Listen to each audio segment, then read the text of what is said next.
will remain on mute until they have been addressed by the board, and participants are required to display their first and last names. All that said, by tradition, we'll start with a roll call of present members. I am Brian Barabee. Sue Mitra. Sam Bossele. Scott Gear. Okay. All right. So first up this evening,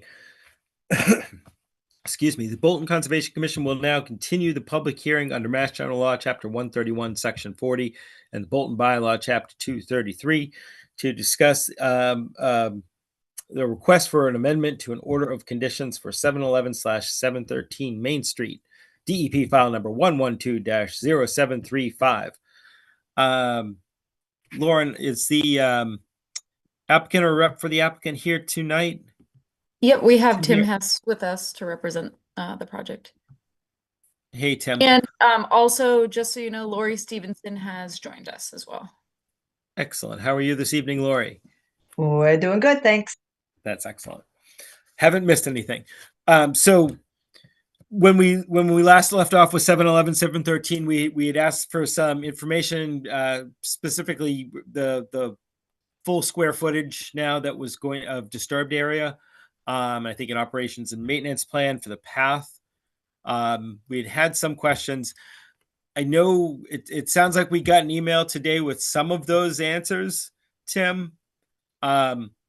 Again, it's not something that the commission had in their packets to go through or go over.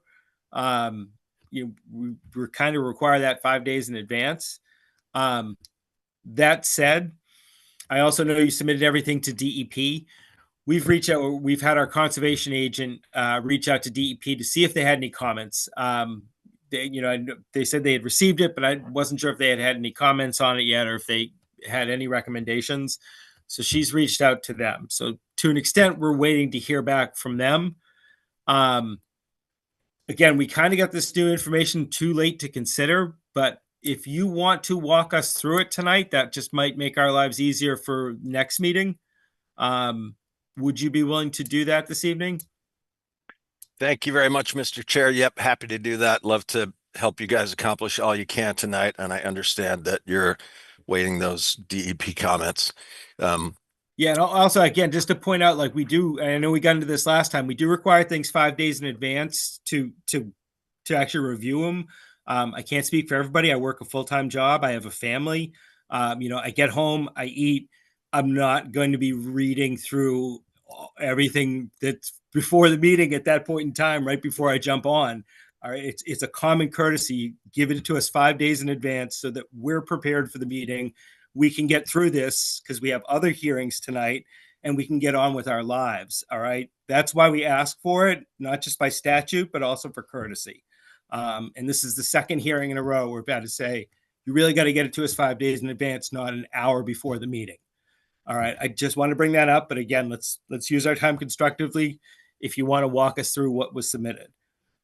Mr. Chair, I appreciate your patience and I respect your time and the breadth of activities that you all undertake prior to your volunteering here for the town. From our side of the table, recognize that we have a client that's more than one member. We have a team that involves multiple consultants. We've done our work as quickly as we can. We did not get it to you 5 days prior. That's not because we chose to sit on our butts. We did what we could as soon as we could. If you're willing to have a conversation, we'd love to make all the progress we can tonight. We'll do our best to continue to get everything done as quickly as we can and respect your time to the greatest extent we're able. That's appreciated. And that is a very fair point, Tim. So thank you. If you want to continue. So I think I can begin with a relatively succinct answer to the 4 questions which I noted from our visit last time. Let me recite them as I understand them. One question about the total area of disturbance. Is there a change, and if so, how much in this requested amendment in comparison to the order of conditions as it stands? Number 2, the question of, has there been a change to stormwater? And if so, can you please quantify that for us? Number 3, the maintenance plan for the wood chip path from the barn to the common. And the fourth was a question that Mr. Garrity had regarding a PVC pipe that was visible in a photograph that he shared. So the first answer is that there is not a change to the total area of development or total degraded area on the site. And I know that sounds a little counterintuitive at first blush, but here's why it makes sense and how it's true. In our we have a site of just over 11,000 square feet, and of that 11,000, over 10,000 of it has been previously developed and disturbed. And so our overall area does not increase that. All of the changes between last time and this time take place within that rather generous or rather broad area of disturbance. So it's a high percentage to begin with, and we're within that envelope as we make these changes. Another example that might help counter the sense that it's a little counterintuitive is as we think about, just to pick one example, the proposed wooden deck over the distribution box. The distribution box was a pretty significant area of disturbance within a disturbed area. We're proposing now to put a deck consistent with that area. So that's the short answer to why that number doesn't go up. Stormwater, we did recalculate. I don't think the result is dramatically different, but I think it'll provide you guys plenty of data to dig into. I can flash it to you tonight and show you that our areas are the sort of tributary areas that our civil has got identified here as P1 through P4. There have been a couple of small incremental changes into what drains where. And you'll see that he's added notes in red that correspond to the itemized aspects of our request for amendment. And I'll do my best to walk you through this to the extent that you've got the bandwidth for that tonight, but for the moment, let's leave it there. The wood chip path maintenance plan seems relatively straightforward. We have anticipated 3 distinct cycles. One that's sort of weekly. Think of it as sort of every time you might cut the grass during the growing season. There's a small handful of simple kind of acute maintenance tasks that we would recommend. Removing leaves, branches, and other debris to weed the area, primarily of knotweed, but to do it specifically by hand to kind of minimize the establishment of roots, and then to address the surface to rake and roll and smooth any displaced areas that may have, who knows what, become kicked up or something over the course of the week. So that would be pretty frequent, roughly with the frequency you might cut your grass at home. On an annual basis, there would be essentially a replenishing. We'd expect a significant degree of compaction and displacement there, to the extent that compaction that would result in ruts or areas where it's uneven. There would be a replacement of some wood chips. Over the long term, we can imagine that additional layering of wood chips could, at least hypothetically, result in a kind of net raising of the elevation of the path, which would be undesirable and probably just not a good idea. So what we're identifying here is to monitor the finished elevation such that if after a couple of applications it looks like it's inching upward, to then remove some material before the following reapplication. And so if that's succinct enough on that, again, happy to answer questions if I can. And then the fourth thing to Mr. Garrity's question, and I'm sorry, I don't have that photograph. I think that was one maybe that Lauren had shared from a site visit, or maybe it was one of Jim's own shots. But if we can all call it to mind, the shot was made from a vantage point behind the building at 711, looking to the west toward the building at 713. And we saw the concrete retaining wall at the courtyard. To the left of the image, there was a white pipe. I'm going to say it was about 4-inch diameter protruding through the wall. There we go. Yep. So, Jim had two questions. One, is that where the river is? And the answer to that was no, the river is over further to the right and running into the depth of the image. But two, just what is that PVC pipe? I didn't know at the time, and I think I shared an answer with Lauren a couple of days after. That is a vent pipe from the new septic system. So that will ventilate, essentially air. It's not going to discharge liquids or anything else through that pipe. Okay. All right. All right. Well, first, thanks for walking us through it. I'm gonna happily read through everything. I don't know that I have any questions on those at this point in time. I just want to review the stormwater stuff, and I want to look at the square foot calculations. I take your point of how you were trying to calculate the full disturbed at start first now. I don't think I have additional questions right now, but let me open it up to the commission. Commission members have any additional questions, comments, or thoughts? Brian, I had a question. Obviously, I wasn't with the commission when this kind of went through the first time. So I was looking at the plan, and on it, it shows a number of plants basically under the barn. I was wondering if we could kind of, what's that about? Yeah, is that question to me? Yeah, I guess so. Yeah, thank you. So the barn previously, you may be aware the barn that's presently under construction there is a reconstructed antique barn brought from elsewhere, and there was a barn in essentially the same location that was demolished, at least in part under the recommendation of the building commissioner as a condemned and dangerous building. Yeah. That previous building had a foundation that enclosed its own footprint. So the building touched the ground and enclosed an area and displaced something like 900 square feet of riverfront area. Mhm. So this new barn is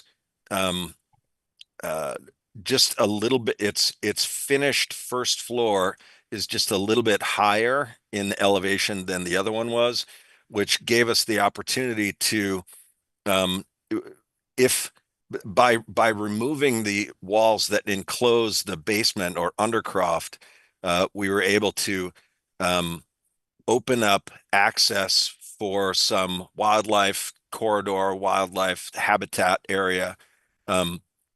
And we've identified and specified some shade tolerant plants that we believe are appropriate to help enhance the habitat there and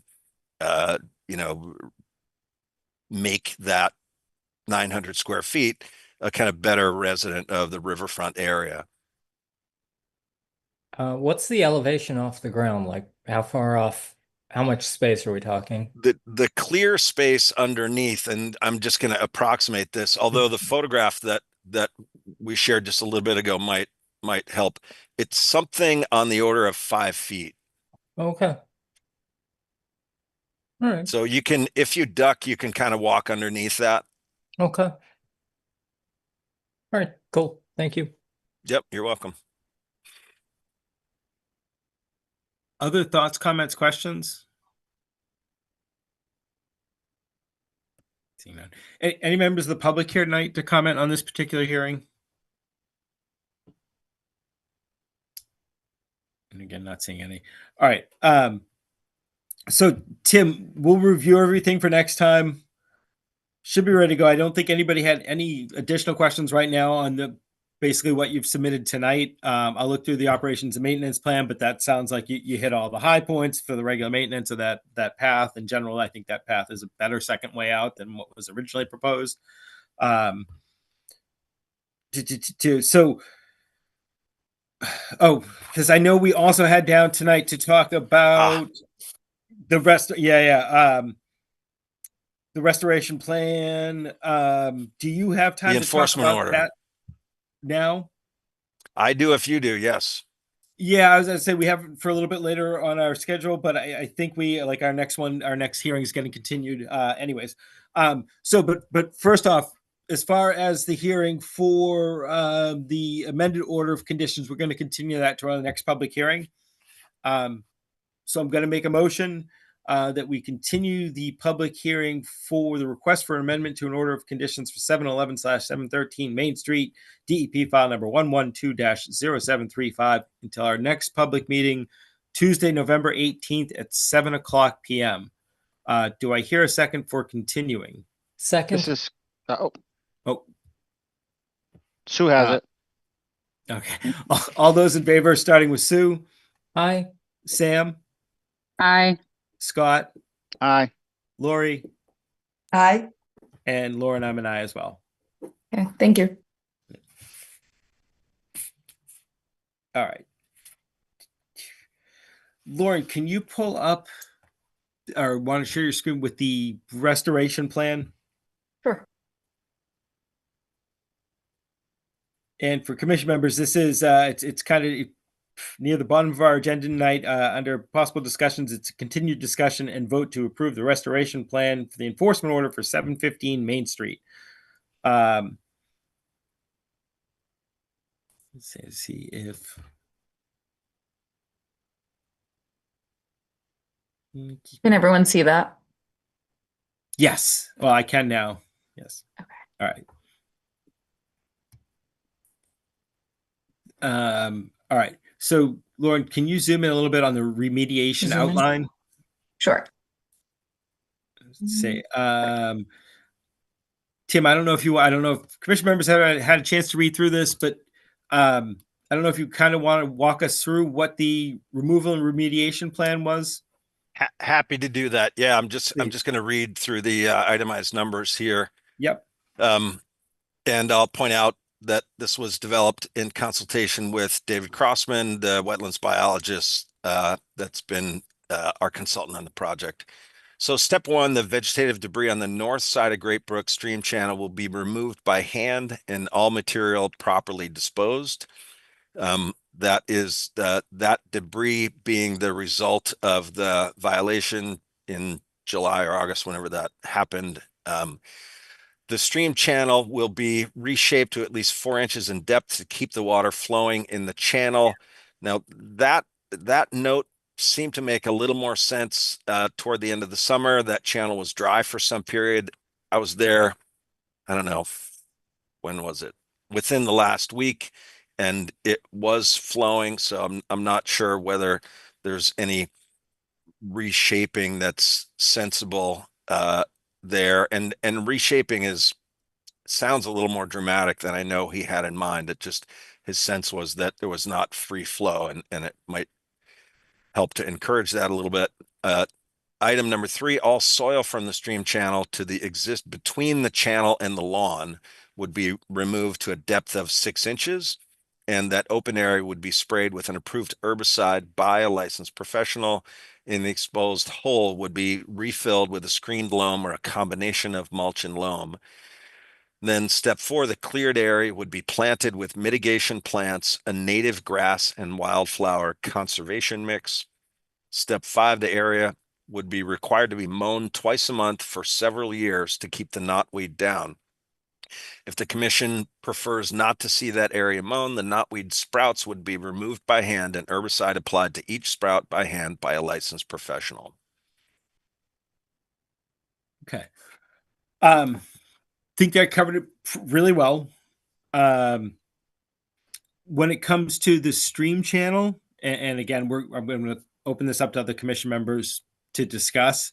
I might suggest changing that to reshaped if necessary. As you said, it might not be necessary to retain it to that 4-inch depth, but I'm wondering if we can change the wording, saying, reshaped if the stream channel will be reshaped if necessary to at least 4 inches in depth to keep the water Absolutely. flowing in the channel. Because I think if we keep the water flowing in the channel, being some of the key words, that way we know it'll be 4 inches will be the maximum. The rest of it generally sounds fine to me. The one thing I'm curious about is the spraying, where it's removing the topsoil and then spraying. Approved herbicide, licensed professional, and then being redone over with loam. Generally speaking, for knotweed, the spraying's not going to help. It just doesn't work. The only thing that really works for knotweed is basically what their stem injections. Basically, it's the isolated stem treatment where they cut it off and then they basically will paint it over. Or some people do actual stem injections. Spraying knotweed just doesn't help. So I'm not sure why the spraying's there, or what approved herbicide it would be, because again, we are within wetland resource area. Generally speaking, and we're talking about the stream channel, we generally speaking don't want to spray that area with herbicides. So I'm curious to see what other commission members think of possibly leaving that part of it out. The open area, will be whatever refilled with loam, and just basically take out the section about spraying. The rest of it I think I was comfortable with, and then whether it comes to like a twice a year mowing, or twice a month mowing for several years, or hand pulling, I'm curious what other commission members think on that one. I can be convinced either way. So I guess those are my initial thoughts on it. I'd like to put it out to commission members. Thoughts, comments, questions? Yeah, like I was wondering as well about the spraying of the ground. Like you said, Brian, yeah, spraying does not work for knotweed. Stem injections do. The rest of it, I'm pretty okay with.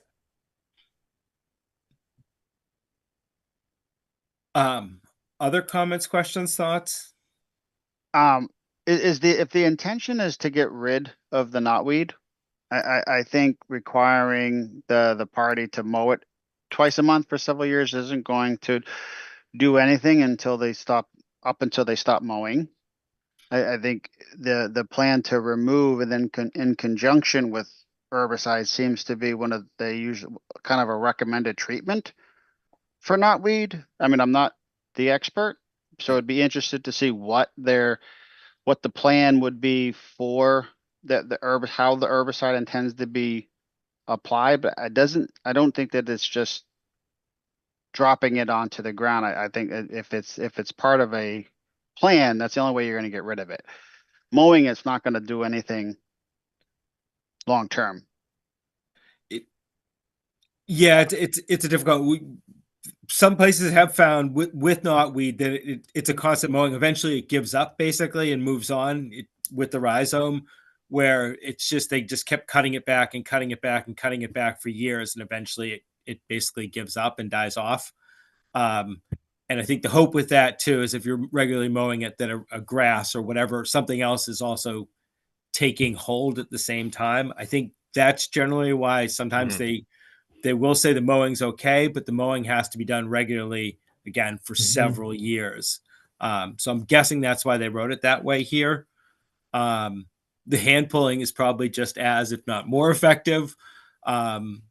I just don't know how practical, like I always worry about putting an operation and maintenance plan like this in, the property or the company ends up getting sold, does the next person coming in, are they going to have somebody out there yanking all this stuff by hand on a regular basis?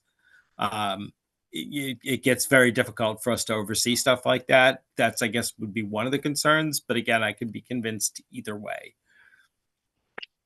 If I may, Mr. Chair, and for what it's worth, I don't know that this ought to be, impacting anybody's thinking, but I feel like it is probably helpful to remember or know, this is a relatively modest area, in size. We're approximating at about 16 feet by 16 feet. It's surrounded on four sides by knotweed, and this violation that killed the plants in that area happened many weeks ago, and the knotweed has already taken over pretty much in its entirety. So there's a way that when you think about what's practical, um, this is a postage stamp in a sea of knotweed. So it's hard to imagine anything at all. I mean, we can sort of academically identify some boxes and then check them, um, which, I think is probably the legal obligation. But in practical terms, how are we going to keep that little island free of knotweed when it's surrounded by knotweed and already again choked by knotweed? Hmm. I don't know. It is a question, because that's what we have found in that whole behind this whole property, the property next to it, going right over to the Houghton building. Like you said, it's a sea of knotweed. Any place we knock it down, it's coming right back. Yep. Well, let me just put additional comments or questions from members of the commission. And let me ask anybody from the public here tonight to comment on this particular discussion. All right, I'm seeing none. So I guess I'd put it out there to commission members. What do we think is the best way to proceed? Like, is there more information we're looking to get? Are we comfortable with? I'm looking at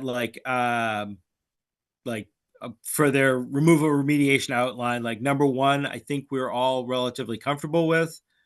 Number two, I think again we were all pretty comfortable with that, by adding in the wording that reshaped if necessary down to a depth of, to ensure that the water flow is still going.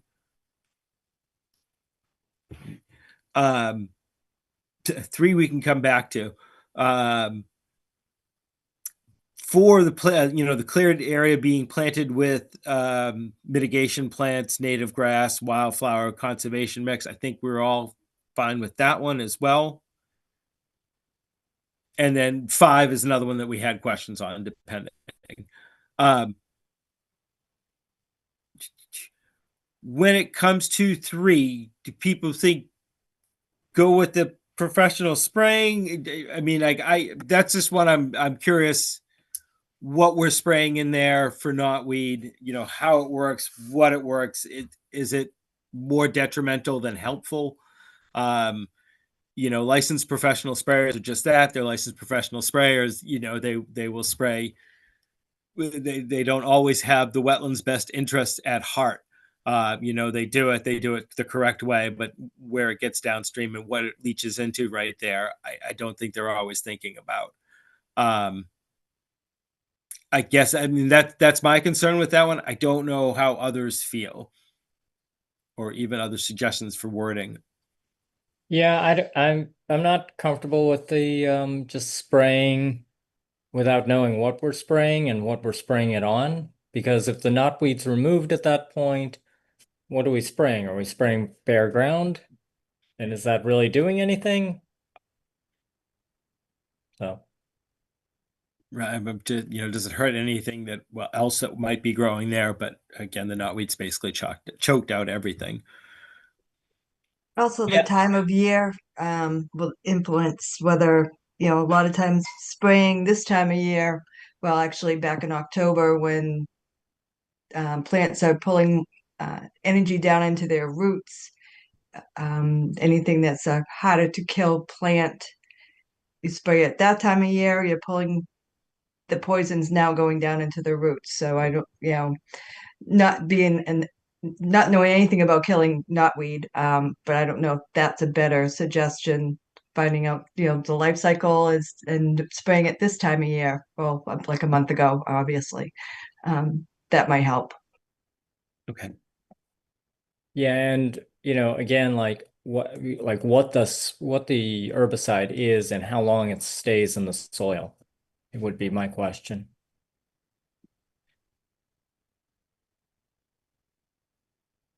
We could Um, look to have them strike that sentence where they would still clean and clear it and then fill it and then plant it. They're clearing and pulling and planting, and then you have a combination of mowing for a period of time and maintenance that the mowing person is going to do. I think that meets the intent to quote Tim, a postage stamp in a forest of knotweed, and I think it often addresses people's concern about, because I agree, Sue, not knowing what the herbicide is, we wouldn't be able to make a decision on it today, but I think we could go forward with some minor edits on the plan just by removing Mhm. that piece. My suspicion is that Dave Crossman included the word approved to say, I don't know, to allow you all to weigh in on that herbicide. And the word sprayed is pretty specific. If he had said applied, Hmm. that might include injecting. Sprayed sounds like broadcasting, and that I get your apprehensions about that. But perhaps approved is broad enough to allow you all to weigh in, or us to get, we could vet something specifically with you. Yeah, it says approved by a licensed professional. Oh, I see. Yeah, so yeah. Yeah. So Um, what, got it. Yep, I see. Doesn't DEP have a recommendation on this? Anybody with a license that is spraying this type of material, obviously is following regulations, whether it should be sprayed around water, all that information they should know. And I would think DEP would have some kind of guidance on what certain sprays are sprayed, where and when. There's usually a distance requirement for a lot of the herbicidal applications too, in regards to the wetlands. So my only concern with that, like, yes, DEP has all of these. There are sort of what you can spray and where, but it's a matter of whether the person who's spraying actually knows those things. And then, it becomes our problem at some point. It's just yeah, my 2 cents. and I was going to say I was kind of looking at from both areas, but I think one that somewhat tips me is, to Tim's point, I'm not sure that the herbicide is going to help at all. It might hurt, but I doubt it's going to help at all from what we know of knotweed. It would be like a regular injection type thing. There's nothing that exists that will kill it with a one-time spraying. Whoever invents that will be rich. So I almost don't see the point. I think it could only hurt us to spray it. Whereas to what Scott was saying, if we keep the rest of that, they remove the soil and then replace it with another soil and a mix on top. I think that might be the best we could hope for. And again, that's just me. I'm curious what other people think. That makes sense. Yeah, I agree. And again, the spraying also typically comes before the pulling and weeding because you spray the leaves. So if we're adding it in afterwards, back to Sue's question of what are they spraying and where? Yeah. I'm comfortable removing the spray and then again just mitigating that area as best as they can. All right. Oh, so for one person has a comment. Member of the public commented about possibly talking to Sudbury Valley trustees and seeing what they recommend. Which is really interesting.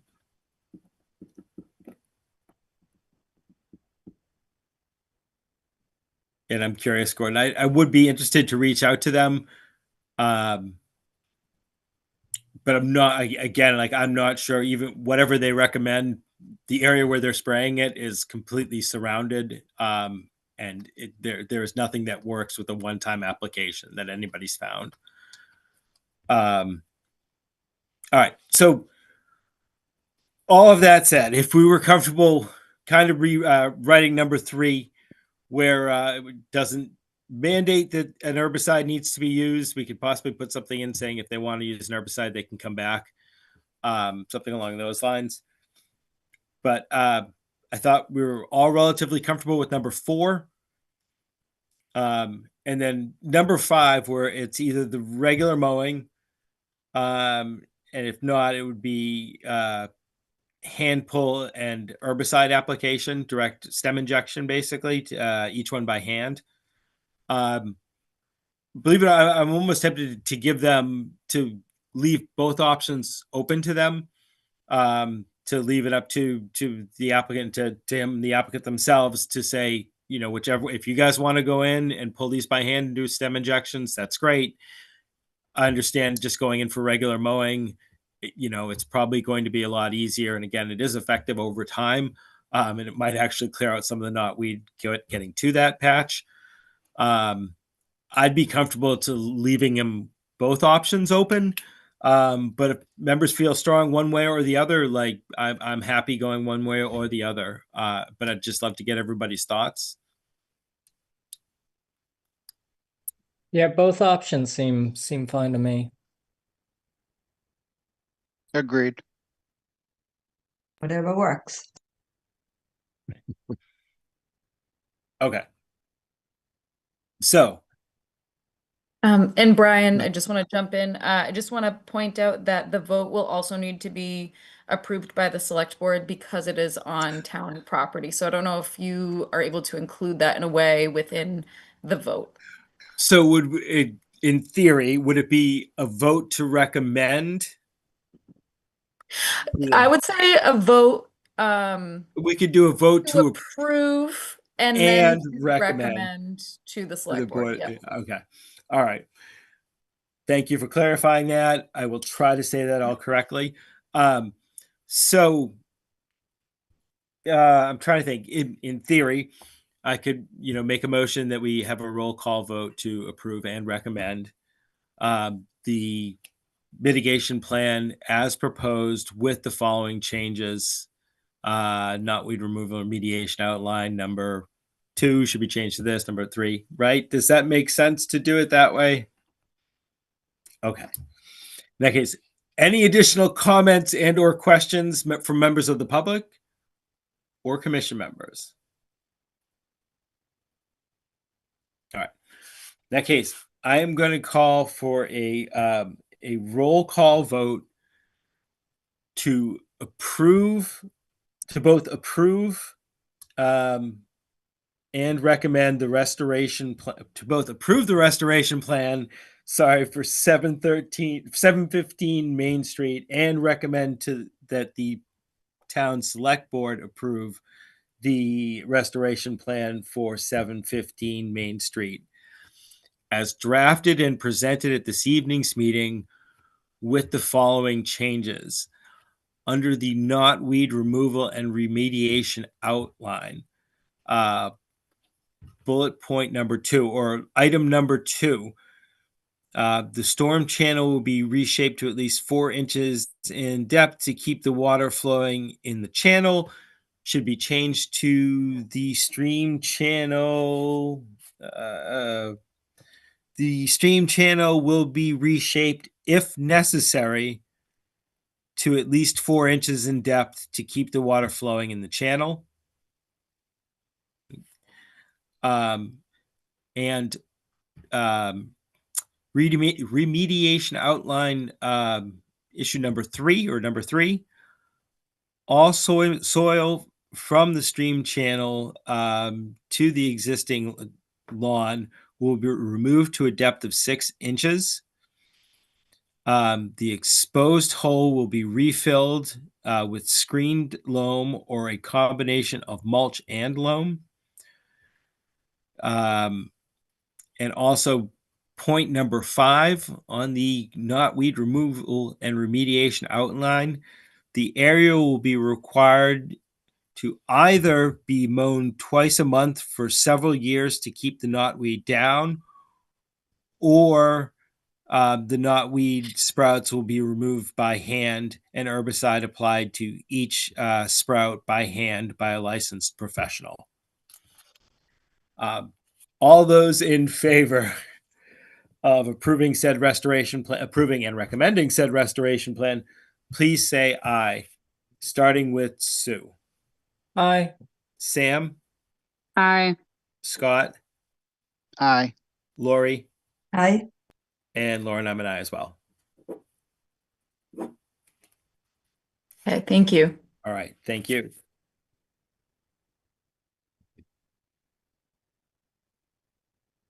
All right, next up this evening. Thank you, Mr. Chair, and thank you, commissioners, and thank you, Lauren. See you all in a couple weeks. All right, take care, Tim. Okay, so next up this evening, the commission will now continue the public hearing under Mass General Law, Chapter 131, Section 40, and the Bolton Bylaw, Chapter 233. Consider a notice of intent for 443 Still River Road, DEP file number 112-764. And before we continue with this hearing, are there any members of the commission that need to recuse themselves from this hearing for any reason? This is Scott Gear. I need to recuse myself. It's my property. Okay, thank you, Scott. So last time out, we had some questions. The applicant they were finding some information about possible mitigation, and they were going to get back to us. They've requested some more time and asked for continuation until our next public hearing. Any commission members have any reason why we would not continue this till our next public hearing? All right, in that case, I'd like to make a motion that we continue the public hearing for the notice of intent for 443 Still River Road, DEP file number 112-764 until our next public meeting, Tuesday, November 18th at 7:10 p.m. Do I hear a second for continuing? Second. All those in favor, starting with Sue, Aye. Sam, Aye. Lori, Aye. and Lauren, I'm an aye as well.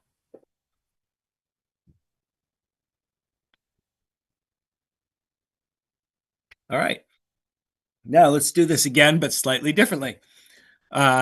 We did not open this last time, Lauren, am I correct?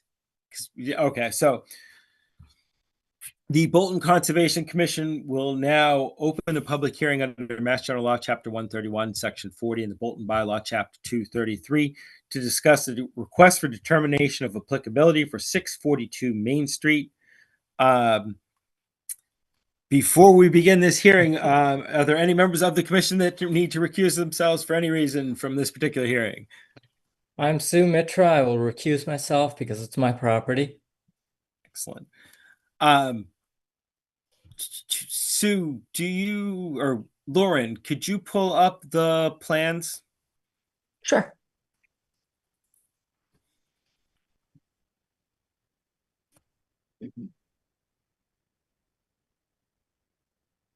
And this is 642 Main. Yep. Correct. Okay, 1 minute.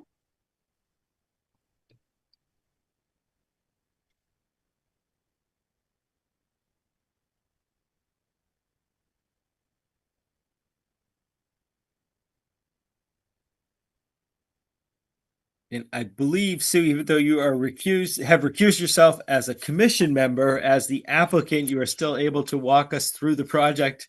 Yes. All right. So would you be so kind as to quickly walk us through what you are proposing? So, what we're I'm proposing. sorry, 1 minute. I'm gonna What's have up? to stop my share and figure out. Flip it. Oh, actually, I can rotate it from here. I don't Okay. think I could.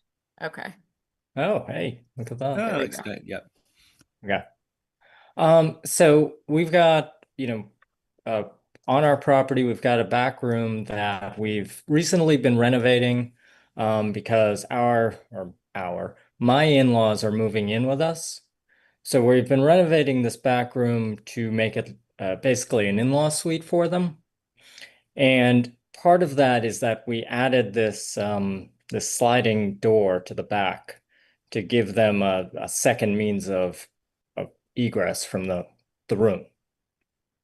But so one of my mother-in-law is infirmed in such a way that she needs a ramp to actually get in and out of the house. So what we'd like to do is build a raised patio in the back, which is one of these two kind of blue cubes that's shown in this picture. Raised patio, it's about 25 inches high. It's 7 foot by 10 foot. And it'll give us a nice even surface going from the sliding door out onto this patio. And so there's a second kind of blue cube that's a little lower. That's going to be sort of a landing, and there's going to be a ramp system going from one cube to the other and then down to the ground. So the raised patio, I want to build it just right on the ground itself, so there's no ground penetration. I'm not excavating anything. It's going to be comprised of 6x6 timbers, and it'll, like I said, be sitting right on the ground. The way it's held in place is the way it's constructed. There would be some cross member pieces, and the whole thing is backfilled with 3/4 inch crushed stone. So basically its own mass is holding it in place. Completely permeable. We'll put permeable pavers on the top of it. My plan is basically so that the water just runs through. That's the gist of it.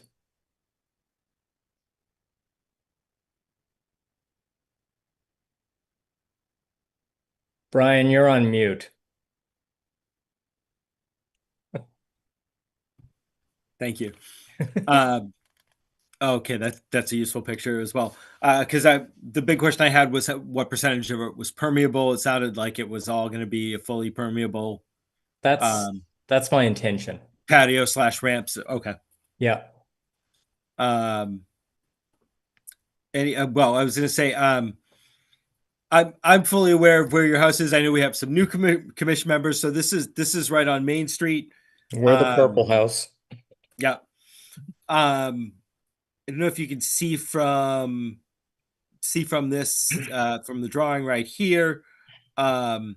Basically, all those houses along Main Street, they are all abut massive wetlands.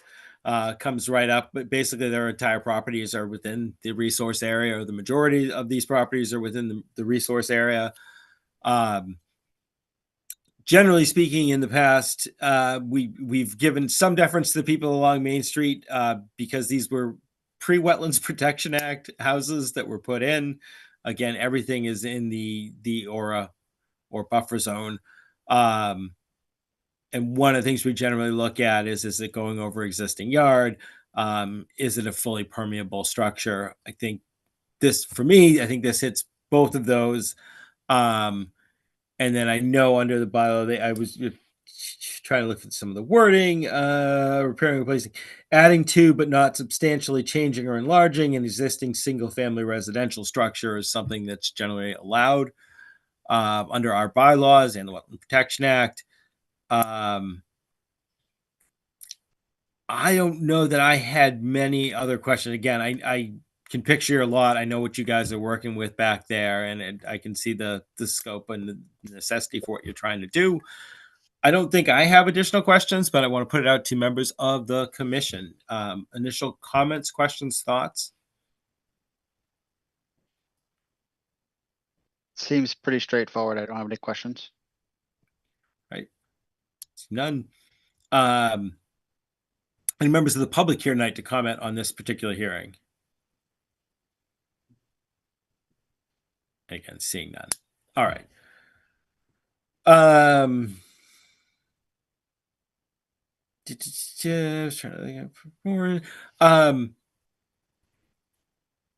to think the best way to proceed.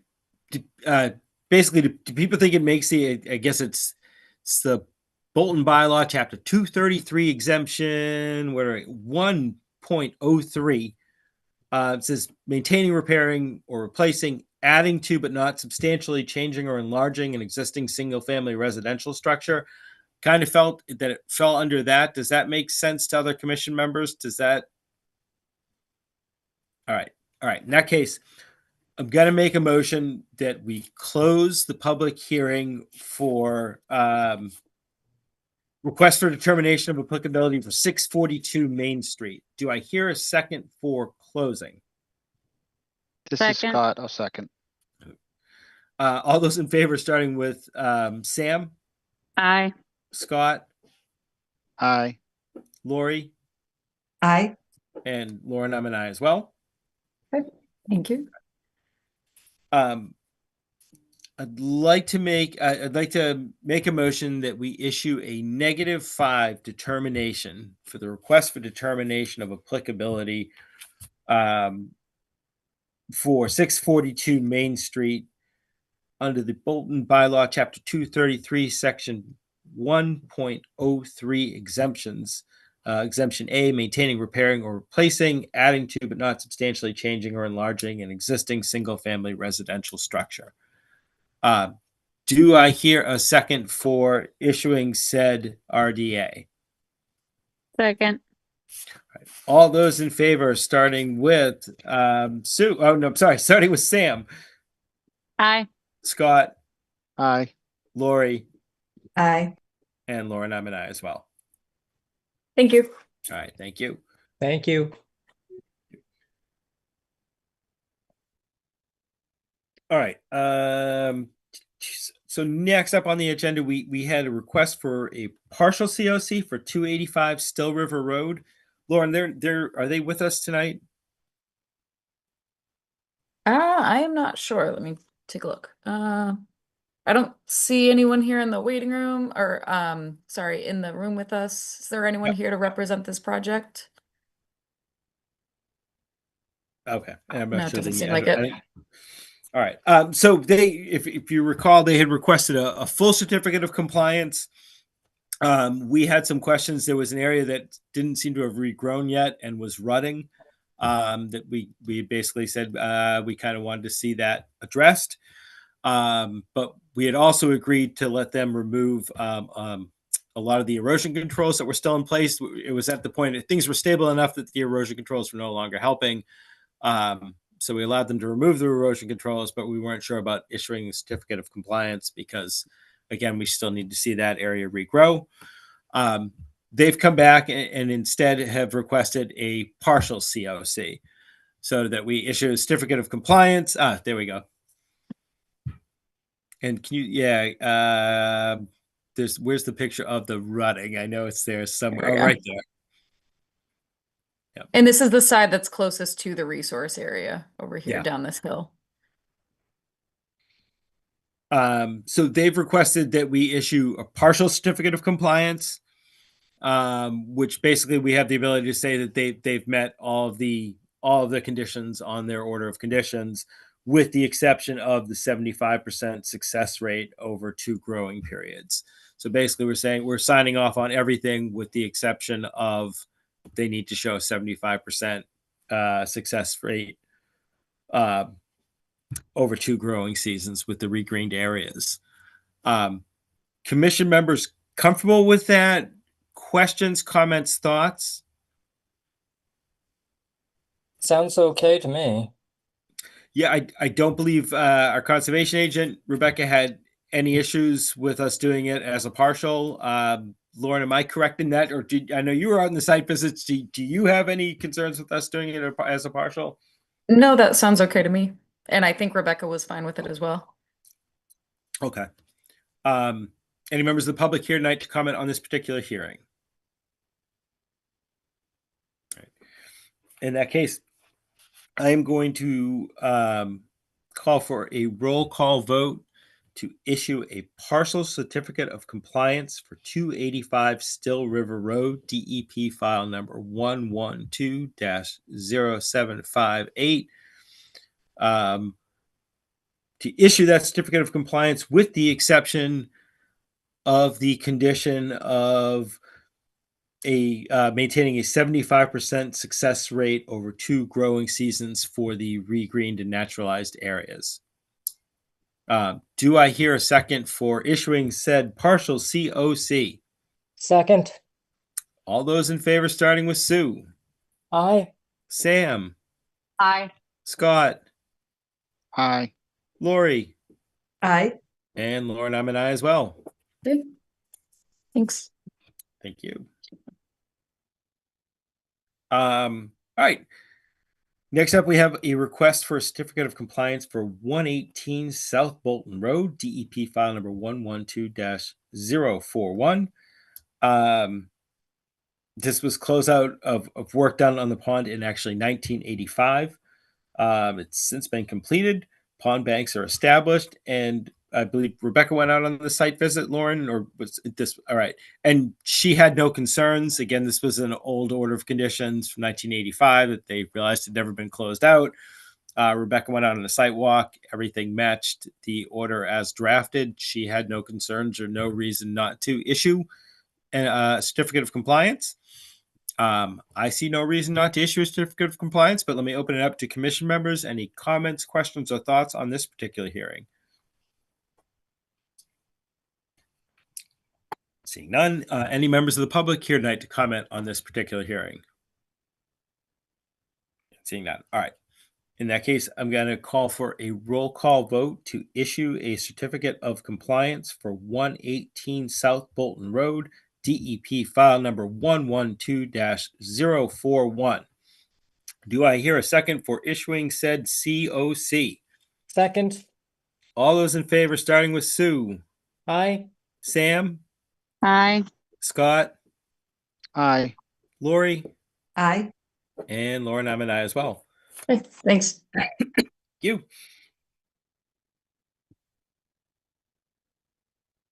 All right. So next up, we have a request for a certificate of compliance for 0 Butternut Lane, DEP file number 112-734.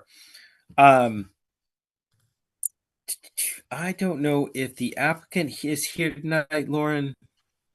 Yep, Matt Evangelo is here. Hey, Matt, how are you? Hey, very well, thank you. All right. I know. So I believe Rebecca went out to the site. Yes. And I believe she had some questions. Excuse me. Lauren, can you pull up the as-built or the plans as they stand now? Sure. We also have some photos from the site visit too. Okay.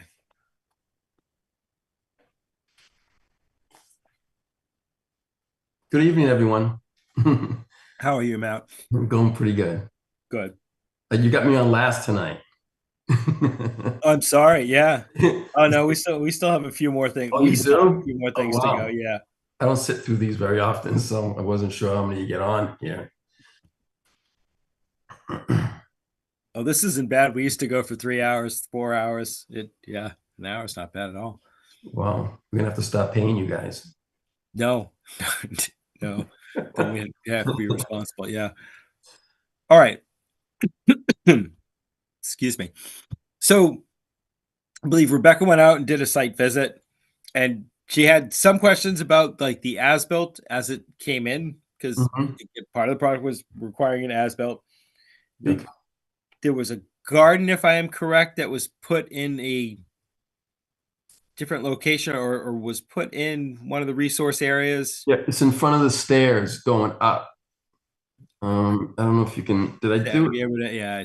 Lauren, did I do another one with the color on it? That might show it a little better.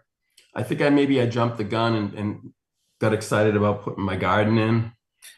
And I didn't realize that I needed to get permission within the wattles or the hay bale areas. Okay, so this is the plan that Matt provided to us, just kind of showing the size of the garden here that falls within the 100-foot buffer zone and outside of the area to be naturalized, right over here. And I Okay. also have some site visit photos too. You can just let me know when you want me to pull those up. The scale may be not exact because I kind of just drew a box in there just Right. for preliminary If we have to get an as-built, we will, but I'm not sure if this is going to work or not, this last as-built that we had. Gotcha. Do you want to pull up the site visit photos, Lauren? 'Cause Sure. I think that if people can still visualize this. Excuse me, I think I'm coming down with something, lucky me. Mhm. Ugh.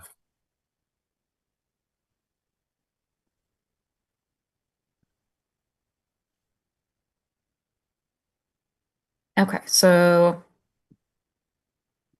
I'll just start at the top here. So this is showing where the erosion controls are, and from this area, actually, Matt, correct me if I'm wrong, is this where your property line is right here? Correct. That's my property Okay. marker when we surveyed the property originally a year ago.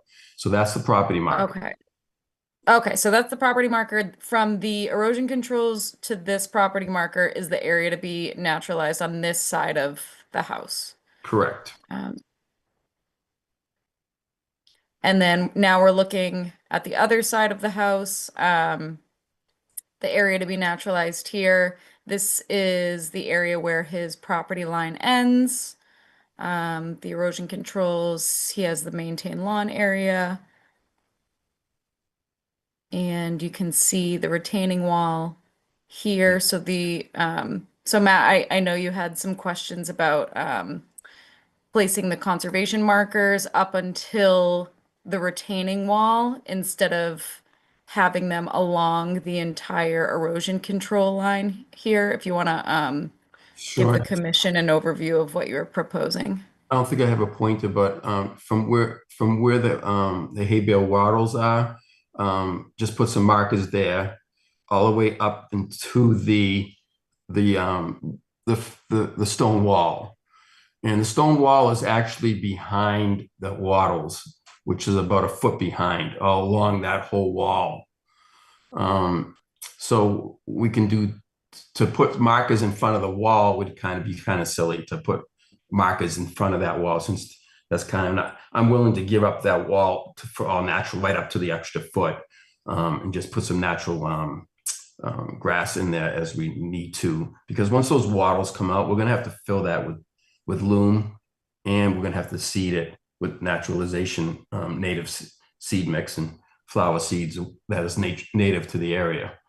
We had just cut this because the town had cut the right side, so that's why it's all cut neatly there, up to about 4 to 6 inches, and so that's what I'm thinking, all the way to the garden. If we can continue, yeah, and so the wall ends right there, and we could put either markers there, or my other thought was to do a small wall, like a 1 foot wall along that garden. The garden does have crushed stone, about 6 yards of crushed stone for drainage, and it's obviously, I started fencing it in, but I kind of stopped at this point, but it's about 90% complete. I spent a lot of time there, and I didn't realize, I just assumed because of the wattles, I was within that, just like the wall is, and just like some of the deck is. It's all within that 100, but it's within the 75 feet. And then of course we can continue down with some more markers on the left side of the fence of that garden. And just so, sorry, Matt, I'll just jump in. Just so all commission members are aware, in the order of conditions, what we're talking about is with the conservation markers, is the order of conditions required, the area to be naturalized, be marked off with conservation markers, and the type of conservation marker is left up to the discretion of the applicant. Mm-hmm. And I did do some research on some markers. I have the luxury of having my niece that works for the Ashland Conservation, so she had given me some ideas on some of the markers that are being used, and I sent those along. I think we have them in the photos, if Lauren can share those. Well, the option is doing a fence, which was an option, and I have plenty of fence. So like something like this would be it. And of course I can put names on there if you want me to put conservation, whatever you would like me to put on there. It's up to you guys. I retired from a sign shop, so I can make some little markers there, no problem. So that's, and the other question was, how far apart are the markers? I did some research between my niece and doing some stuff online. It's usually anywhere from 25 to 50 feet, but I'm not sure if that's something the town of Bolton has a different regulation, or if it's to the discretion of the board. Usually it's been to the discretion of the board, and usually we'll make them much closer relatively. Like that's why oftentimes we'll do the split rail fence or the 2-foot diameter boulders along. We find if it's 25 feet, people just mow around them. I mean, they almost just look like stakes in the ground to them. It doesn't kind of show that it's a barrier thing. People walk around them, mow around them, drive around them, no problem. Generally speaking, we like the boulders into the split rail fence because that definitely stops a car from getting through, but usually stops a ride-on mower from getting through. Brian. So, and again, with the post, we do give the post as an option, but usually we'd like to see, in a situation like this, we'd like to see them closer, like every 8 feet or something like that. For that reason, just to make it clear that this is, a straight line barrier. Please do not mow, drive, do anything over here. Well, the other option that I would, ahead. for the aesthetics of the property, as you know, it's a brand new home, and I want to keep the aesthetics good looking. The left side going up to the wall, I would consider putting a split rail there. Okay. And that way it would still look nice and it would look, pretty. Yep. And on the right side, since it's then we can put the markers on the right side because it's really tight to the that hill. If you can, I don't know if Lauren can get us back there just to slide back there. I hate to have you jump around here, but Where are you looking? to the right side of the house where the marker was, my property marker.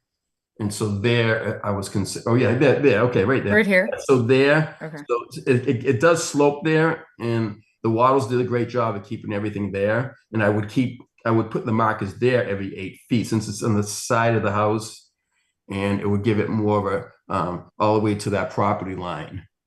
And then to the back, it's all pretty flat there, so we probably don't need to do anything. There's also stakes there that are showing the conservation property. If we can get to that photo, maybe back to that photo, if you would, Lauren. I don't know. You have to go back to the photo.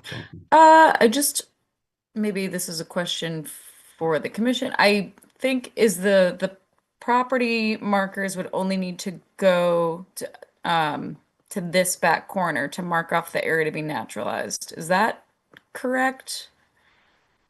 I think that's a question for the commission. Or I might need to review the order of conditions. I think it's only marking off the area to be naturalized. I think that was I would need to review the full order, but that was my recollection, understanding as well.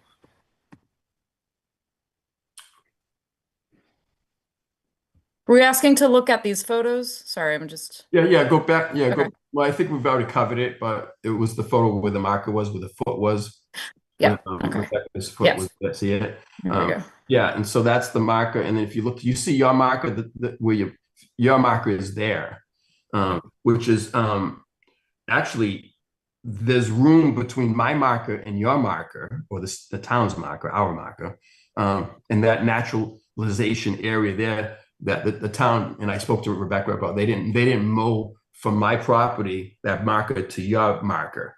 I'm saying your marker, but it's our marker, everyone's marker. And they left that. So I had to mow that section. It's probably about 15 feet to your marker. And Rebecca said next year we'll make sure that in the spring or whenever they do it, he'll go right up to my property line. And I didn't mind mowing it. I just there was a lot of really thick brush there. My mower kind of broke. So I kind of got for a few days so I can get the mower fixed. But because he didn't mow it for the last few years, that particular section, I'm assuming that we had a lot of thick brush there. And but now I was able to cut it down, doing it slow. But she said she would continue that naturalization area there. Because I gave up quite a bit of property there for the natural to keep it just so beautiful in that area. Yeah. Um, I should say for newer commission members, we have some new commission members on the board. But Butternut's one of the few areas where we do regular mowing. One of the few maintained fields that we do. Am I correct in this, Lauren? I want to try to think if there's. I think there's like 3. I think that's correct, but I don't know the number. in Yeah, town. yeah. We don't have many of them. Butternut's one of the few properties where it's a regular. I think it's a twice a year mowing or something like that. It's one of the properties that Henderson Stryker does. They go right up to some of the streams and they keep it as a field.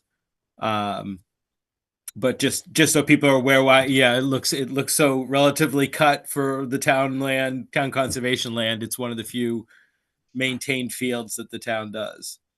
mhm. Yep, and across the street they do. Yeah, that whole Butternut area for whatever I will learn the history of that one of these years. Yeah, I was wondering what the history was there. Was it Is designed- why they want to maintain it. I won't keep everybody too long. Okay, all right, Bug sorry. Lori Stevenson, because Lori could probably give us some information, but Okay. I don't want to make her do story time. So I guess the question is it time for me to lift those those wattles? They're getting pretty. I think they've done their job, and we got these stakes going around my house. I got the final inspection from the building department as far as the sign off, as far as Yeah. exterior. That got all signed off about 2 weeks ago, and I'm just wondering, is it okay for me to lift those and at least smooth it out? I think it might be we missed the window of the opportunity of seeding, Seating, yeah. but we may have to continue the seeding in the spring. I would like to get my builder over there to lift those. And he said, as soon as you get the approval from the conservation, I'll come lift them and we'll put in some fresh new loam. Again, we may have to wait till the spring. But I think after 1 year, it's been exactly 1 year, believe it or not, 1 year since I went. I think it was November 11th, but and so I think it's done its job. And my main concern was the photo that we have right up there. See the rocks next to the house. That's where the that's going to be right where that little slope is, which I think is pretty tight right now. So we're not getting any erosion there because of the rocks and because of the fresh grass that I had planted. And it's really steep well, because that's been about 2 to 3 months since my grass has really caught good. We had a tough go with it in the middle of the summer because of the crabgrass, but I think after I overseeded it, it grabbed really well. As you can see, it's nice and green right now. What was I say? Lauren, I don't know if you, I know Rebecca went out. I don't know if you've had a chance to talk to Rebecca, if she had any thoughts on the erosion controls. I mean, from the pictures, it looks like it's naturalized to the point where it would somewhat make sense to take them out. But I don't know. I didn't get any feedback from her. Sue was also on the site visit too. So I don't know if Sue has any thoughts on that, the removing of the erosion controls, any issues with that? I mean, it seemed, yeah, I think we could probably do that. That's fine. Okay. All right. So that's something we could probably, and again, I'll open it up to other commission members. Anybody have strong thoughts, feelings, comments, or questions with just regarding the removing of erosion controls? Not saying anything. All right. That's something we would do as a separate vote, and we'll happily do that possibly in a minute. Mhm. When it comes to everything else we've been discussing, as far as like using the split rail fence and or the posts, the order says you can use either. So more than comfortable if you want to use the split rail fence for aesthetics, up the front and then go with the posts. I would say an average of every 8 feet along that backside. I know that was one of the options, was using those posts. As far as what they say, and again, I'll open it up to commission members, but if it just says conservation area, I think that's fine on the posts. I think 8 feet might be tight. It's like a 4x8 sheet of plywood. Like, it's gonna. Yeah, and again, we've done 10, things like 12. this. We've done other things in the past, Okay. and if they are 10 feet apart, they get blown through. They people don't even know they're there. Again, that's usually why we do split rail fence or the boulders, the 2-foot diameter boulders, every so often. It's so cars can't get through, and mowers are the big ones can't get through. Ride-on mowers and stuff like that can't get through. So usually if we're just doing the posts, we keep them closer together on properties like this. Again, if they're 25 feet apart, they just get ignored, is what we've seen in the past, or what I've seen in the past, and what I've heard from other conservation commissions as well. So I guess that's why I say it's kind of up to our discretion, but I can put it up to members of the commission too. There may be other ideas and or thoughts, but I'm just saying that's how we've usually done it in the past and why. Brian, quick question. Go ahead. In the conditions, it says 2-foot rocks or boulders. Yeah. The 2-foot rocks and boulders, would they be every 8 feet also? Or is it the dimension of the 2 feet, or is it the distance every 2 feet? It's usually the dimension of the boulder is 2 feet. And in the past, I want to say we've said put them at least every like 5 to 7 feet apart. I'm trying to think what we gave, but it was that same thing of trying to make it so you couldn't drive a ride-on mower through it. You know, you couldn't easily be like, oh, just go around this rock. Like, no, this is stop. Gotcha. And again, that remains an option as well. Okay. Yeah, I mean, that's an option. I could, find some nice rocks that aesthetically are nice. That's another option. Every 5 feet, that would probably do the trick. It's either that or like we were just talked about is the posts, the markers. So let me talk to the wife, see what she thinks, and okay. That discretion was left up to me, so that was good. Yeah, so you still have that option. Regarding the garden, I mean, I think that was approved lawn originally. Yes. Right. Yes, it was lawn and wherever I want to put in there. There is a couple of shrubs that I actually put in. Can't really, you can see it right there. See it? I don't know if you can see it between. Yeah. There's a little shrub right there on the wall. And that was put in. And there's obviously that whole wall within the 100-foot buffer. I picture. I know what you're working off of there. I was going to say regarding that. Generally speaking, in a project like this, we allow you to have so much lawn, and it's not uncommon for people to come back to request to put up like a shed or something else along those lines. Again, we looked at it that it's pervious. This looks like this is a relatively pervious addition, or that's not really an addition, but add on here with the garden. Generally speaking, that's something we would approve on a project like this, where it's being placed and that it is replacing existing lawn. Because again, we try to give you at least so much lawn. What you want to do with it, it's up to you. I think if it was included on a final as-built, I think we would be. I think I would be okay with that. I'm going to put it out to other commission members to get their thoughts too. But I think if it's just included on the final as-built now, it doesn't really throw any of our other calculations off too much. Oh, good. Thank you. Usually, I was worried that I had to move it. Okay. I mean, the other thing I would say is usually with those final as-builts, whatever you go with as far as like a split rail fence or the posts, like where they finally end up going to, would show up on that. So I'd say figure out what you're going to do for the conservation markers and stuff like that, and then have a final as-built come in that shows where all those markers are. Those cement footings that were in the pictures, those are great to the property markers, corners, where people's feet were. Like those are great to show on a final as-built, and then have them show the garden on a final as-built. And I think that would cover all of what was in the order of conditions for us to issue a certificate of compliance. Let me first open it up to other commission members. That's my thoughts and comments, but let me open it up to everybody else too. I'd like to hear any other comments, questions, thoughts from commission members. Yeah, Brian, I'm have some concern on but I know it's not, but it feels like an arbitrary 8 feet spacing when that doesn't seem to be the standard for the surrounding areas, and that does seem to be cost extensive to the homeowner. So that doesn't look like an area that a car is going to be driving through, and who are we concerned is going to be mowing in the area? Is it the town? Me. Or are we worried It- that Matthew's gonna be mowing in there? I'm gonna Yeah, be- well, not so much Matthew, but the homeowner. Properties get sold all the time, all the time. New homeowners come in, and honestly, we've seen it. I've seen it on my road, and they're just like, I'm just mowing this extended lawn. It's in no way clear that like, no, it stops here. That this is an actual barrier. You don't mow past this. And we're always What is told the like, 8 feet based on? it was more to getting them closer. It's not a 25 foot. We find that's too far apart.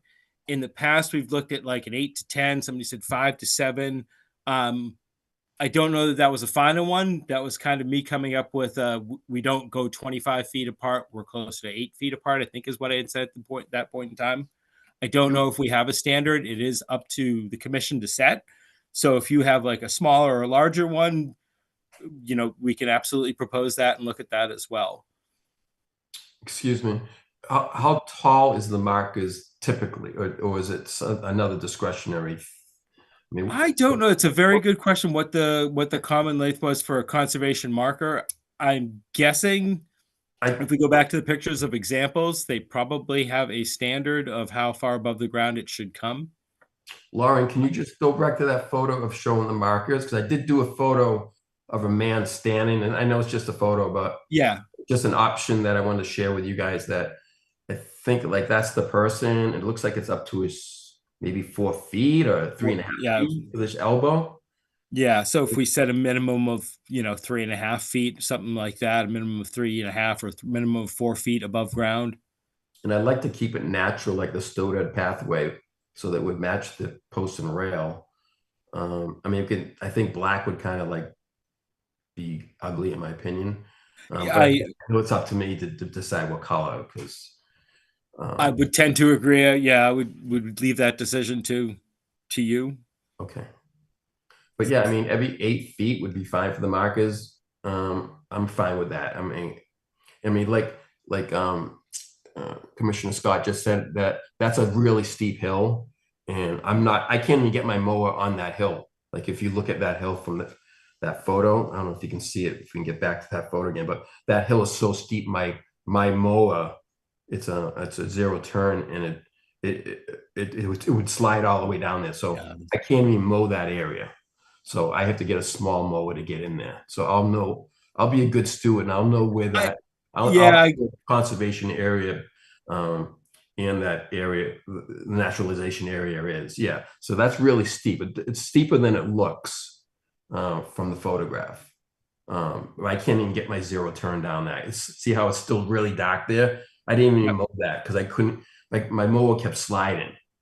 So I'm gonna have to get a small electric mower just to do that one section, or I have to weed whack it, which is kind of a pain in the butt, but I've been kind of maintaining that, but that's really steep there. So I think it's pretty tight there as far as me like knowing where that section is. I don't know if that makes sense. Or maybe it does. Okay. Yeah. So yeah, that's fine. I have to call Rob from Cornerstone Engineering. He's the one that did the original as-built and everything else. And he said he's going out to Bolton on the 14th of November. So when is the next meeting, Lauren? Is there something I can get on so that I can get that as-built completed for you guys for within the next month? So I don't know if it's the next meeting is on the 18th. We require, or the commission requires, new information the Thursday afternoon before the meeting to give them time to review anything. So that would be the 13th that they would need any new documents. And then the meeting after the 18th would be December 2nd.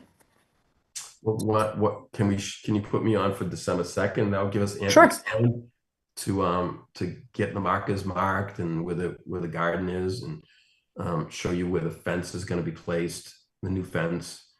Yep. And I don't know, maybe you can give me a punch list of what I need to make sure that we have so that we can get that Sure. get signed off on the certificate of compliance, so that, because I think you said Rebecca tied that in for my occupancy permit, right? So I have to.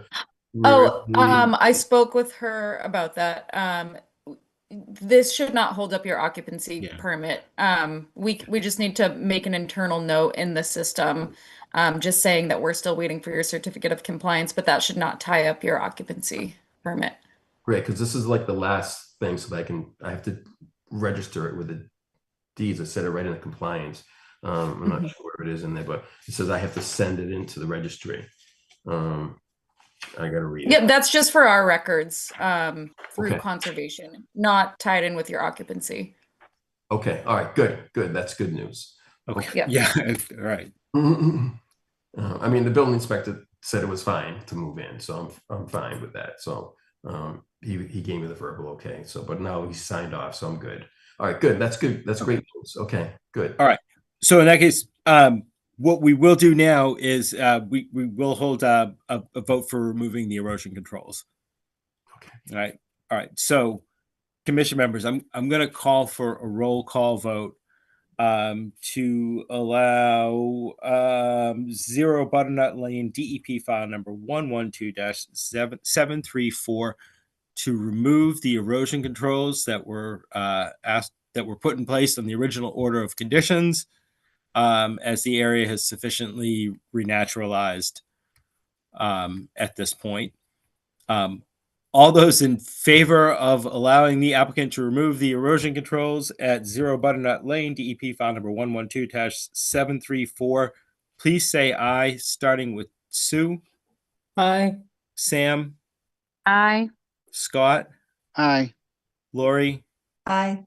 and Lauren. I'm an aye as well. Okay, thank you. Oh, Right. great. Thank you, guys. All right, Matt. I Take really care. appreciate that. Okay, thank you, Lauren. I'll be in touch. Okay, sounds good. Have a Okay. good night. You also. Bye-bye. All right. All right. So, Lauren, next up this evening, I had a discussion from Town of Harvard Conservation Commission Land Stewardship Subcommittees requesting permission to use the trails on Vaughan Hill for the fall walk on November 9th. Is anybody here from Harvard? I'm not sure if they are. I don't think we have anyone here tonight to Okay. represent this discussion.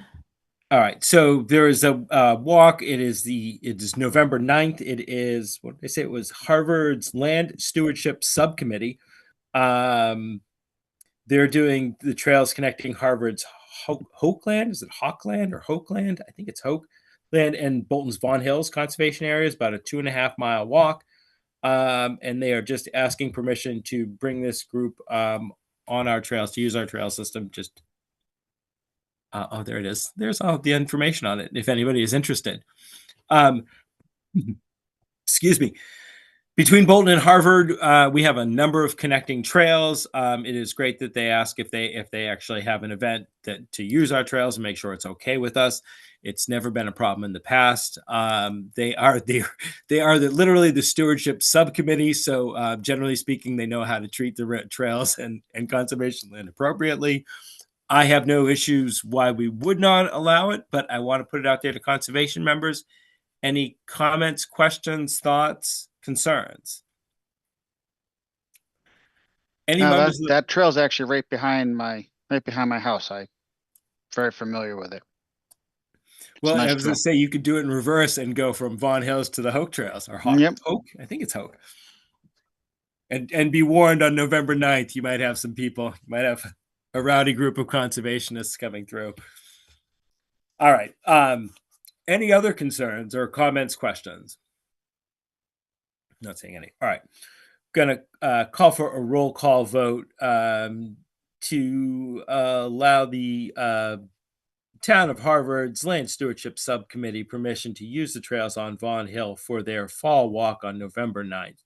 All those in favor, please say aye, starting with Sue, Hi. Sam, Aye. Scott, Aye. Lori, Aye. and Lauren, I'm an I as well. Thank you. Thank you.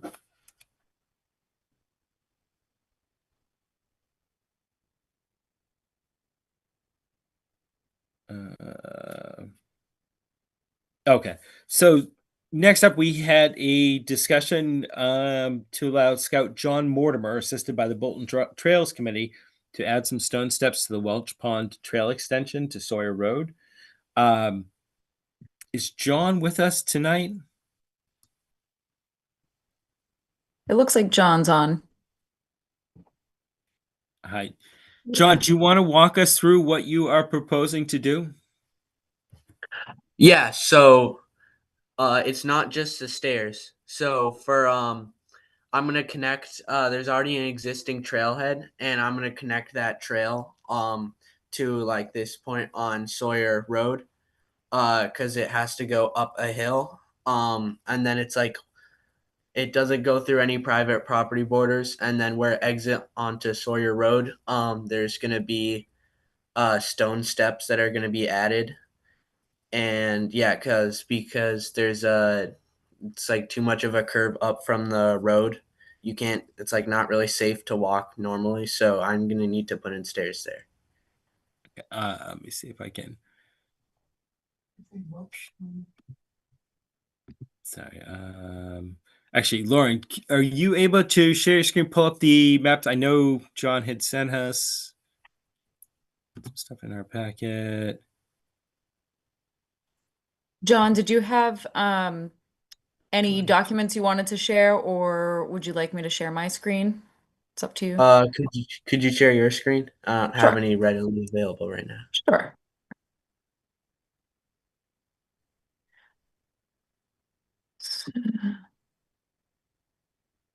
Let's see, I think you provided a couple things. Let's see what we have here. John, which image is better to share right now? No, maybe. I would say probably that one. Okay. This one that's up right here. This one's good. Okay. Okay. All right. Well, first of all, I appreciate that you're working with the Trails Committee. They know our lands well, and they do know best practices as well. We've had a lot of luck with Scouts working on these properties as well. Scouts have always done an excellent job here. I talked with Rebecca about this. She saw the need for the project, and she didn't have any real concerns with what was being proposed and how they were proposing to do it. I don't believe I have any concerns or additional comments right now, but let me open it up to commission members. Any additional thoughts, comments, or questions? Seeing any? Any members of the public here tonight to comment on this particular discussion? And not seeing any. In that case, I'm going to make a motion, or we're going to call for a roll call vote to allow Scout John Mortimer, assisted by the sorry, please, Brian, it's Gordon, go ahead. Yeah, I'm here because I've been working with John on this. So I just wanted to, first of all, congratulate him on sitting through the rest of the meeting before we got to this. Yeah, we've been talking to Ken Nishway, because he's worried because people walk across his land to get to Sawyer Road, and it is not public land. It's his private land, and there is this section of conservation land that's marked in green on the map that John showed you. It seemed like a good way to get it out to Sawyer Road, and I believe this has been on the Conservation Commission's approved list for some time. And we've been wanting to get something done about it, and John was looking for a project, an Eagle Scout project, and this looked like a good fit. So, and John seemed happy to do it. So there we are. Excellent. Well, thank you for that rundown as well, Gordon, and thank you for working with John. It has been, I was going to say, it has been one of our approved projects for quite a while, I think. Any other comments from members of the public regarding this particular discussion? Right. And again, any additional comments from members of the commission? All right. In that case, I'd like to call for a roll call vote to allow Scout John Mortimer, assisted by the Bolton Trails Committee, to add stone steps to the Welch Pond Trail extension to Sawyer Road. All those in favor, please say aye, starting with Sue. Aye. Sam. Aye. Scott. Aye. Lori. Aye. And Lauren, I'm an aye as well. Thank you. All right. Good luck, John. Thank you for doing this. I can't wait to see it. Can't wait to try hiking it when you guys are done. Thank you. Let's see. I don't believe, and Lauren, correct me if I'm wrong, I don't believe I have an update on the enforcement order for 146 Hudson Road, or 100 East End Road, or Century Mill Estates. I do that. I believe on our, let me see, I'm trying to see, what does it say on our agenda? I know we need to do a reminder that we need signatures for the enforcement order for 30 Norse Road, right? We still require wet signatures for that. Oh, I think I may have lost Lauren. Oh.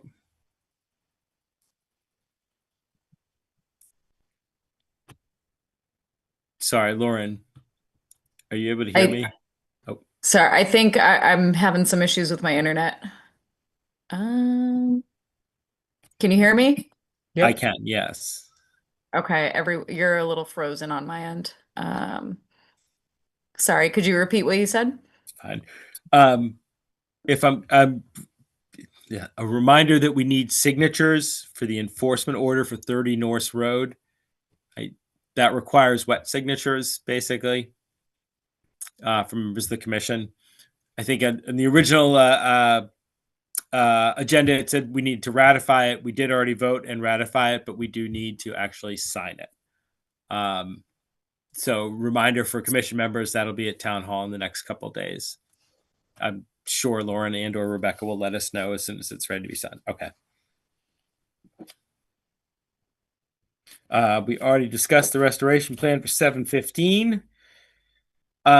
Sadly, we do not have minutes to vote on this week. We will hopefully be closing out the minutes for our last two meetings in our next meeting. There is no real updates to the Forest Legacy program. There is an update to the DCR cost sharing program. Bolton Conservation was approved for the cost share program through Department of Conservation and Recreation to create and update the forest management plan focused on climate change for the Taggart Forest parcel. Rebecca was excited to be able to announce this. We were chosen, so basically DCR basically will provide the funds. They'll provide the plan and present it to us. So be interested to see what they come up with and what they're proposing for that. No real updates on trail stewardship. Our volunteer land steward position is still available. And while we have a full conservation commission, we do have associate commission memberships. If you're at all interested, please reach out to the conservation office. Lauren, that is all I had on my agenda. Is there anything I missed? Nope, we are all set. All right. Commission members have any new business or anything they'd like to see put on the agenda for our next meeting? Nope, just a follow-on question if I might, Brian. Please, On go ahead. 30 North Road, I was not a member or present during that conversation. I'm assuming you do not need my signature. I think that is 100% correct, Okay. Scott. And again, I'll ask Lauren to email you if that is incorrect. But yeah, I don't. That's yeah, right. I think you will not be on the whatever paperwork. And that's fine. I'm comfortable with that, being that I was not part of the original conversation. So That's thank excellent. you. Good question. Any other new business or things people would like to see added to the agenda for next time? Seeing none. Oh, one of my favorite Conservation Commission traditions. Before we adjourn this evening, per our tradition, we will have the newest member of the Conservation Commission lead us in the singing of the Bolton Town Anthem prior to adjourning. So, Scott, when you are ready. I'm sorry. It is a tradition in its own way. No, all of that nonsense said, I'd like to make a motion that we hereby adjourn the Tuesday, November 4th, 2025 meeting of the Bolton Conservation Commission. Do I hear a second for adjourning? Second. All those in favor, starting with Sue, Aye. Sam, Aye. Scott, Aye. Lori, Aye. and Lauren. I'm an aye as well. Okay, thank you. Yeah. Have a thank good you, night. everybody. Good See night. you all. Good soon. night. Take care.